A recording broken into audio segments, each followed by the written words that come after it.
How long have you been an artist? It says here. 5'9.5". Since I was about 14, basically realised I couldn't do anything else. And after I got expelled from school, I got sent to an art college. What inspired you to become a cartoonist? It says here. Well, that's easy.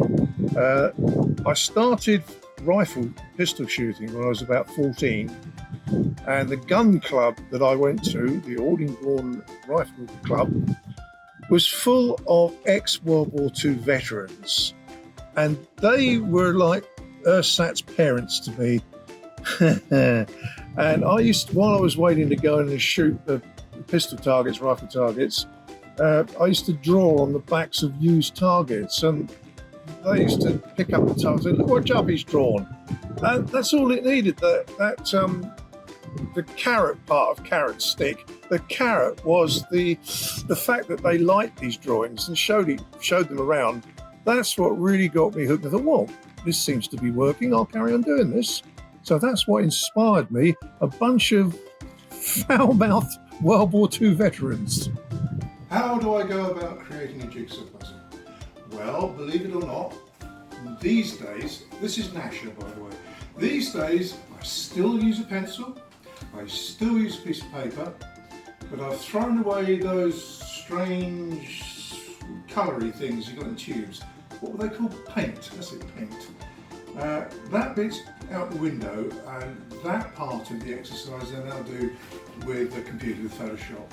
But it's still with pencil and paper, because however good a computer is, so far they cannot draw or put me out of a job yet. And I've only got a few years left, so they'll have to go quick to beat me. And if they want to do what I do for a living, it just proves that computers aren't that clever. Right, Nasher, do not misbehave.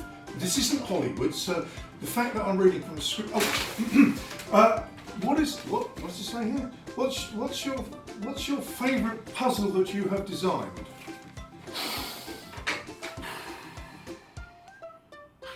I think the last three. In fact, I like all the ones I have done post-traditional art. In other words, everything from about 2000 onwards, which I did via the computer, because the detail can be so much more than I could ever do by a human, even in my case, human eye. If I had his eye, it would do better. I think my favourite one is, it's either I Love Autumn, I Love Weddings, or I Love the Seaside. And if I was forced out of those three, probably I Love Seaside, because there's just so much in it. Tally ho ho. It'll win me some friends, and probably put me on a hit list for some more. It's a whimsical piece. I'm not saying whether I'm pro or anti fox hunting, but I wouldn't think I'm pro anything hunting, unless there's open day on the Inland Revenue. Tally ho ho, I'm very proud of.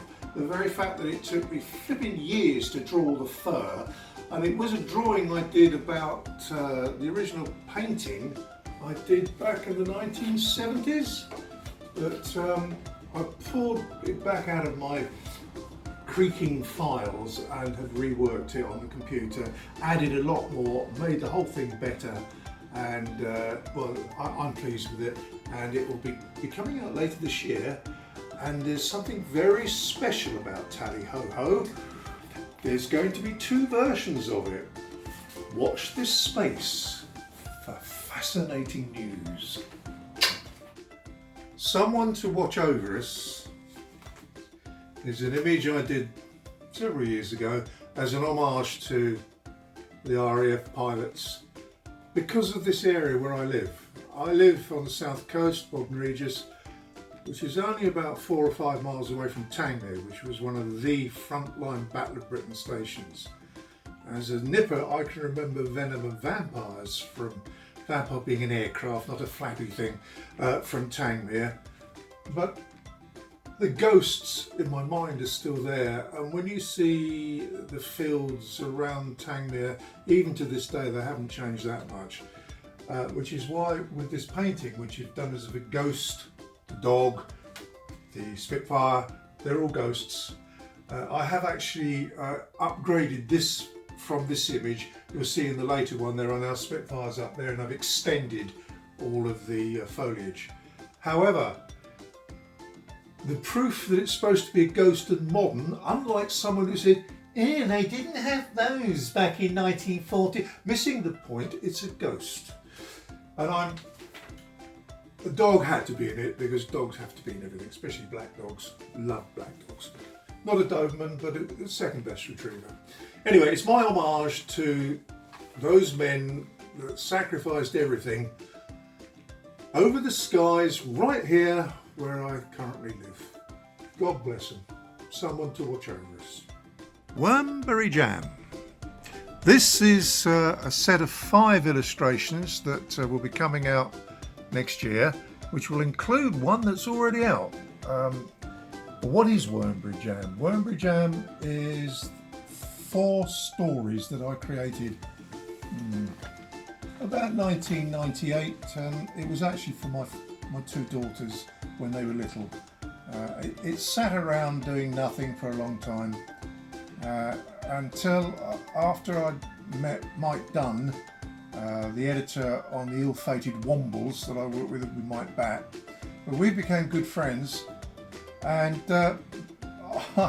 I said to Mike, shall I do a storyboard to try and flog Wormbridge Jam as another TV series? Bearing in mind I've had 2 successful TV series, both in the 1990s, Dreamstone and Dimple's Bucket. So we decided to do, well, I decided to do a storyboard. Now, storyboards are supposed to be pencil scribble things. They're not supposed to be full colour and partly animated. For Wormbridge Jam Animatic, which is what Mike is genius at, I did the storyboard, which then turned into illustrations. We put it together as an animatic, which is around at the moment if you care to look. But the images that I did as full colour plate images to show the characters in situ were done before I did the animatic, and we added them to the animatic to tell the story, that one being one of them. But now they're actually going to be, they are jigsaw puzzles. So I've done this arse about face really. We've got merchandising out before we've got a film.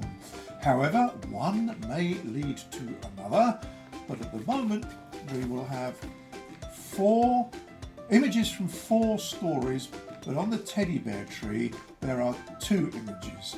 As I said, one of them's already out. That's called, at the moment it's called Harvest Feastival, but when it comes out again under my own brand, which I'm now doing alongside Map Marketing or Jigsaw Puzzles, it will be called Nippling, and they will be out next year. And I'm hoping some film studio will throw money at it and we can make 4 20-minute short stories for children, or hopefully maybe take one of them as a feature. If you don't try, you don't get. But what you will get is 5 jigsaw puzzles. And hang on. Right, the final question on the spontaneous, unscripted list is, what am I looking forward to? What's exciting in the wonderful world of dissectologists? That's jigsaw puzzles. It is the new images that, well, I say new, 50% of them are new, and some are reworked images that I did quite some time ago. But they're new for me working with my new partners, which are Map Marketing or Jigsaw Puzzles. A wonderful bunch from Devon, some very beautiful people there, including Brian. But the wonderful thing is that they're allowing me to create what I want to create, and they're basically producing everything I come up with. And that's wonderful from an artist's point of view. There should be 8 of them, 8 new images with Map Marketing or Jigsaw Puzzles before Christmas. As we speak now, which is the 18th of October, the brochure is in production and the first boxes are into production. And the interesting thing for me with these new boxes, they're a new designer box, whereas traditional jigsaw puzzles are usually a long rectangular box, difficult to carry around. These are cubed boxes, which seems to be the way that jigsaw puzzle manufacturers are going now. Anyway, the quality of map marketing all jigsaw puzzles is excellent. I look forward to my pint for saying that. And they will be out for Christmas. Certainly some of them will be, if not all, and then the new bunch will come in the new year. And fear not, in the new year there will be a new I Love. And this will be I Love, oh no, I can't tell you, but it's going to be a good one. Oh, happy Christmas.